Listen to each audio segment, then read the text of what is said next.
There are some pretty amazing people here in Lakes Country, but I must confess I never expected to meet a world-class concert pianist like Rebecca Davis, living in rural Otter Tail County.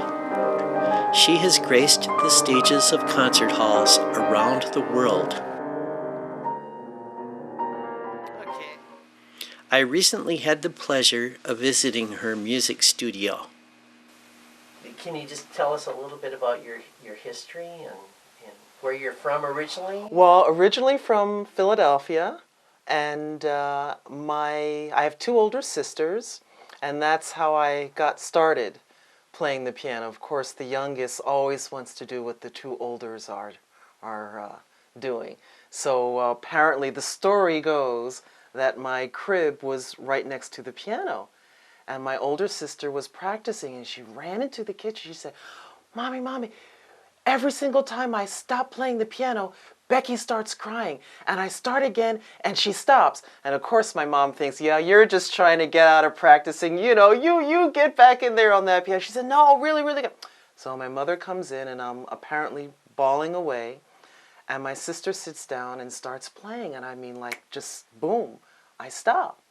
And she plays for a couple of minutes, and she stops, and I start, crying. So, that was their first clue that, I just loved music, I guess, literally from the very beginning. And then as soon as I could crawl up on the piano bench, I would just, get out, play, pick out a couple tunes, or, play a melody of something, or I just spent hours at the keyboard. So when I was 4, I actually started formal lessons, and the rest is history.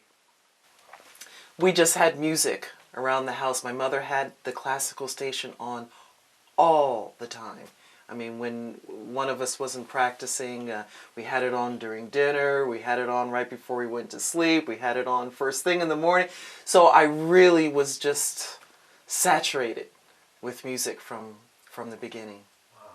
But I love other kinds of music. I play and focus on classical, but if I had to just listen to classical all the time, I think I'd go nuts.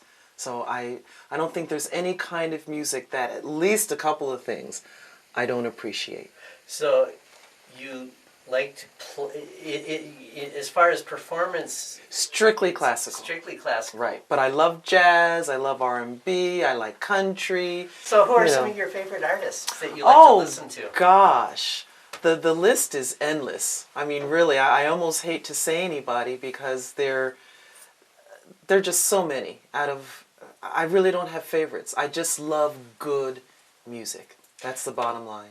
In terms of your profession, are there some other concert pianists that you especially look up to as kind Yes.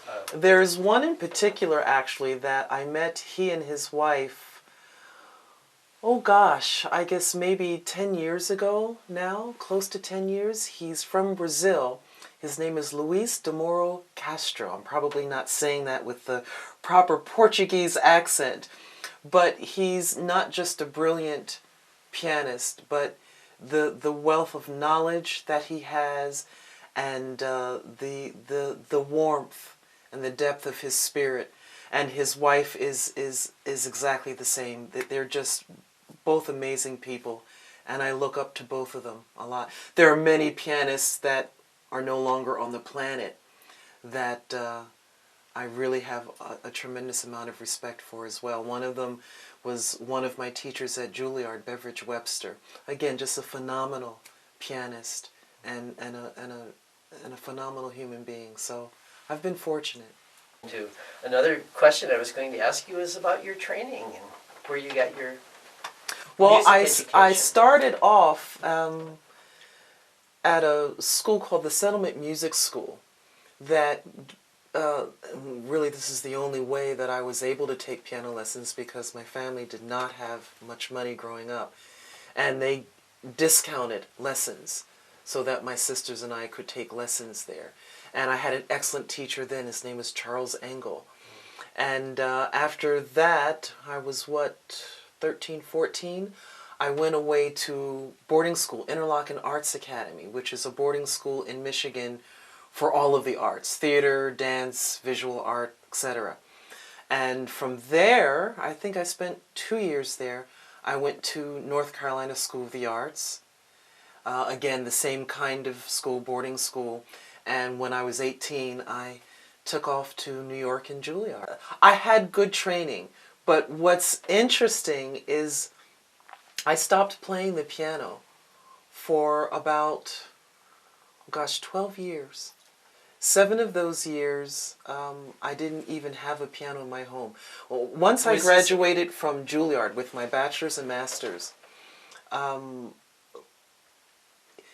different schools work for different people. I think Juilliard is an amazing conservatory, there's no question.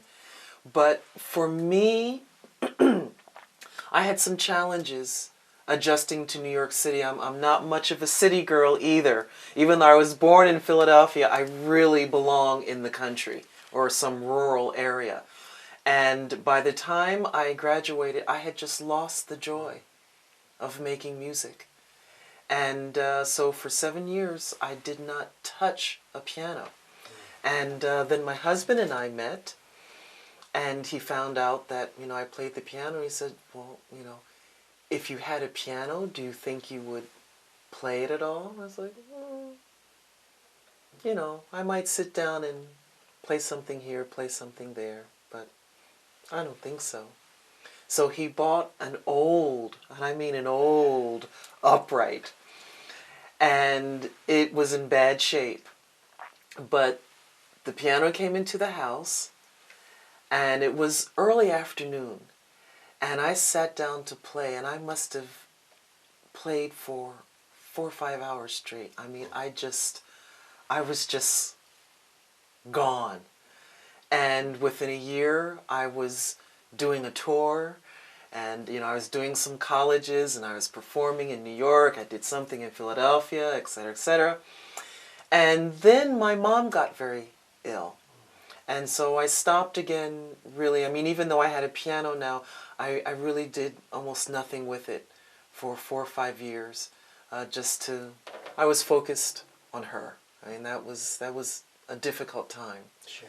And then after she passed away, then I, was kind of free to really dig in. And the rest has just been amazing to me. I've performed literally all over the world. I've won competitions. I've, won all kinds of awards. And it's a dream. I would never have thought when I first stopped playing the piano after Juilliard that it would turn out like this. So there's a higher power at work. There truly is. Oh, definitely. So, I believe so. I'm kind of curious how is it that, I mean, you're from Philadelphia, you're playing in these concert halls all around the world, and here we are today in rural Minnesota. Yeah. How did that come about? I have to blame my husband for that too. He was born in Minot, North Dakota, and his family moved to Fargo, I think when he was in junior high or high school, and he and his father used to come here in the summer for fishing, etc., etc. So that's how he became familiar with the area. And we were living in California, and a friend of his from Minnesota, who he had not seen in 15, 20 years, called out of the blue and said, I'm coming through California, can I stop by and see you? And of course my husband said, sure. So he did, and we're having dinner, and he said, oh, by the way, my brother is selling a place in Vergas. Would you be interested? And I had never been to Minnesota, knew nothing about the state, but when he started telling us about it, oh, well, this is in the Lakes Country, and it's gorgeous, and et cetera, so, and I'm like, oh. And I said, he says, it's not very expensive, it's a modest place. And I said, we should go see it. And so that summer we did, and I mean, immediately I fell in love with not just this place, but Minnesota in general. The people, the countryside. I was hooked, and that was, gosh, 16 years ago. Oh. It's been a while. So, as far as I'm concerned, I'm a Minnesotan. Well, we're glad. Yeah, I certainly am. It's been wonderful living here. So, during this time, you've continued to give concerts here Yes. in Jan? And Yes, yes. like, where are some of the places that you Oh gosh, performed? I've performed in France and Italy and Germany and Spain and Brazil and Switzerland, and I just got back this fall from China. So it's been a whirlwind. It's gone beyond what I could possibly have dreamed and hoped for. So From I feel rural Minnesota to from China? rural, yeah, sure, you betcha. I even have my one finger Minnesota wave down, you know?